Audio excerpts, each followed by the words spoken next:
से पहले आपकी बॉडी आपको संकेत देने लगती है, आपकी बॉडी जो है वो रेपेल करती है। मान लो आपके साथ कुछ गलत होने वाला हो तो जो मैं हमेशा कहती हूँ कि आपको खुद को पता लग जाता है, आपको कहीं और से पूछने की ज़रूरत नहीं है, किसी ज्योतिषी के पास जाने की ज़रूरत नहीं है। और छोटी छोटी चीज़ें हैं आपके घर में रोज़ाना जो है वो फायर एलिमेंट लिट करिए। जो भी आप जब भी जल ग्रहण करते हैं, H2O से ताकतवर कोई सोल्यूशन ही नहीं है। आप देखिए हर मंदिर हर गुरुद्वारे में क्यों कोई जलाशय होता है, क्योंकि चरणामृत भी जल की तरह है। जल में आप जो डालेंगे, जो भावना डालेंगे, जल की अपनी याददाश्त है, वो आपको वही आपकी बॉडी 70% जल से बनी हुई है। तो जल जब भी आप ग्रहण करें एक अच्छे सद्भावना के साथ करें, एक अच्छी एफर्मेशन के साथ करें, एक अच्छी फीलिंग के साथ करें, तो आपको एक प्रोटेक्शन लेयर ऑलरेडी मिल जाती है। अब बात करते हैं कि देखिए कलयुग में आपको संकेत भी मिलते हैं। अब जो लोग टायरो करते हैं वो क्या है, चित्रों के माध्यम से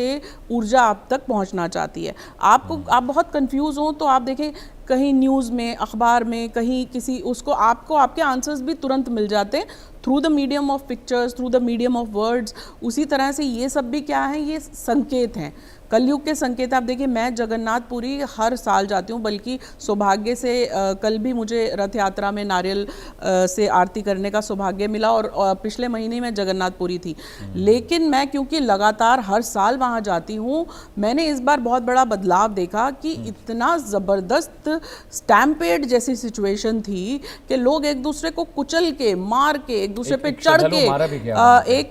के भी हाँ देखिए उसके बाद दर्शन कर रहे हैं। तो प्रभु तो सबसे पहले हमारे भाव के भूखे हैं। तो ऐसे में मैं बिल्कुल पीछे खड़ी हो गई, क्योंकि प्रभु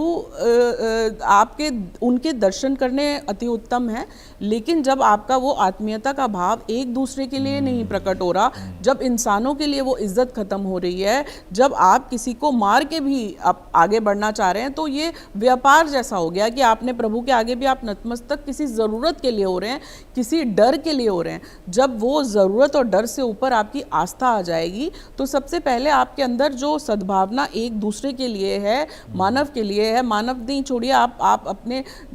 एनिमल किंगडम के लिए काइंड हो जाएंगे, आप अपने इन्वायरमेंट के लिए काइंड हो जाएंगे। आप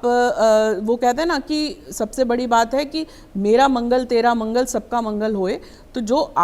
जब तक आप मेरे साथ बैठे हैं आपका मंगल नहीं होगा तो मेरा कैसे हो सकता है। यहाँ पे हम सबके लिए मंगल की कामना करते हैं, तभी हमारा मंगल होता है। और हो क्या रहा है, हम अपने मंगल की कर लेते हैं। अब मान लीजिए यहीं कुछ हो जाए घटना, तो सब लोग इफेक्ट होंगे ना, तो ये हम भूल जाते हैं। इफेक्ट सब लोगों को होता है। वॉर का इफेक्ट सिर्फ ऐसा नहीं है कि उन कंट्रीज़ में रहा जहाँ वॉर हो रही है, नेबरिंग कंट्रीज़ तक उसका असर दिखा, इकोनॉमी पे उसका असर दिखा, और यहाँ तक कि जो मिडिल क्लास है सबसे ज़्यादा उन पे असर दिखा। तो जब हम सद्भावना सबके लिए रखते हैं, और हमारे सनातन का सबसे अच्छी बात यह है कि हम जब सर्वे भवन्तु सुखिनः सर्वे सन्तु निरामया, ये हमारे मंत्र रहे हैं कि हे इष्ट सबका कल्याण हो और कोई भी जगत में दुखियारा ना हो, तो हम खुद ब खुद हमारे पास सुख चल के आता है। तो सद्भावना होनी बहुत ज़रूरी है। जी शिवानी जी, भविष्य मालिका का जिक्र हम कर रहे हैं, मैं आपसे समझना चाह रहा हूँ, क्या भविष्य मालिका में सिर्फ नेगेटिव एस्पेक्ट्स के बारे में जानकारी है या कुछ पॉजिटिविटी भी है, पूजा पाठ को लेकर या जो हमारी सनातन प्रक्रिया है उसको लेकर भी इसमें बातचीत है, या सिर्फ नेगेटिव बातें हैं कि कलयुग में क्या होगा, क्या नुकसान होगा, क्या टूटेगा, क्या फूटेगा, क्या बर्बाद होगा, यही है क्या उसमें? देखिए सबसे पहले जब आप भविष्य मालिका को पढ़ते हैं तो आप ये समझेंगे कि उसके जो अध्याय हैं, अगर उसमें आपको चेतना जगाई गई है, एक मनुष्य के अंदर चेतना आनी चाहिए, जैसा हमारी भागवत पुराण में भी ऐसा स्कंद 12 में भी बताया गया है कि आपके जीवन में अगर आप अपने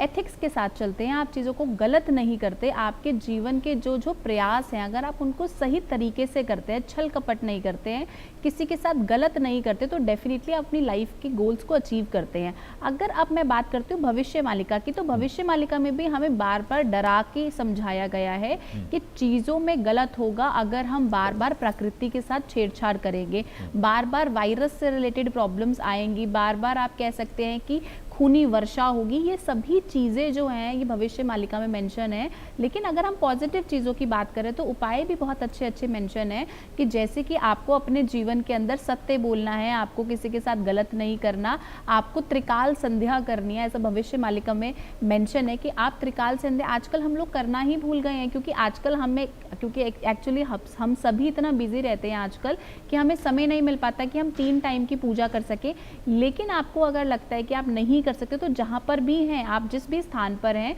आप कोशिश करें कि आप भगवान का नाम लें, उस टाइम पे आप लड़ाई झगड़ा ना करें, किसी के साथ उलझे नहीं। क्योंकि आज के टाइम पे हम देखिए, हम ट्रैफिक में भी होते हैं, थोड़ा सा भी ट्रैफिक होता है कि सबको गाड़ी निकालने की जल्दी है, हम कुछ भी वर्ड्स बोलते हैं, मतलब हम सोचते भी नहीं है हम क्या बोल रहे हैं, सामने मेल है, फीमेल है, बच्चा है, बुजुर्ग है, किसी को किसी से कोई फर्क नहीं पड़ता। तो बहुत सारी ऐसी चीज़ें हैं जो हम बहुत हद तक गलत कर रहे हैं। अगर मैं सेकंड उपाय की बात करती हूँ जो भविष्य मालिका में लिखा हुआ है, तो वो सबसे सेकंड उपाय कह सकते हैं कि नाम जप। जितना आप भगवान का नाम जप करेंगे उतनी आपकी चीज़ें जो हैं उनकी काट होगी। थर्ड, आप क्या कर सकते हैं, आप जितने भी हमारे पुराण हैं उनको पढ़ना आप चालू करें, क्योंकि आजकल का जो यूथ है ना वो बहुत हद तक इन सभी चीज़ों से छूटता जा रहा है। तो आप कह सकते हैं कि बहुत सारे, जब हम पुराण पढ़ते हैं तो हमें समझ में आता है, चाहे वो आप भागवत पुराण पढ़ें, शिव पुराण पढ़ें, देवी भागवत पुराण पढ़ें, जो भी आपको अच्छा लगता है, स्कंद पुराण पढ़ें, जो भी आप पढ़ेंगे तो डेफिनेटली आपकी लाइफ के अंदर चेंज आएगा। बहुत शुक्रिया अलंकृता जी, आपका भी, शिवानी आपका भी बहुत बहुत शुक्रिया। दर्शकों,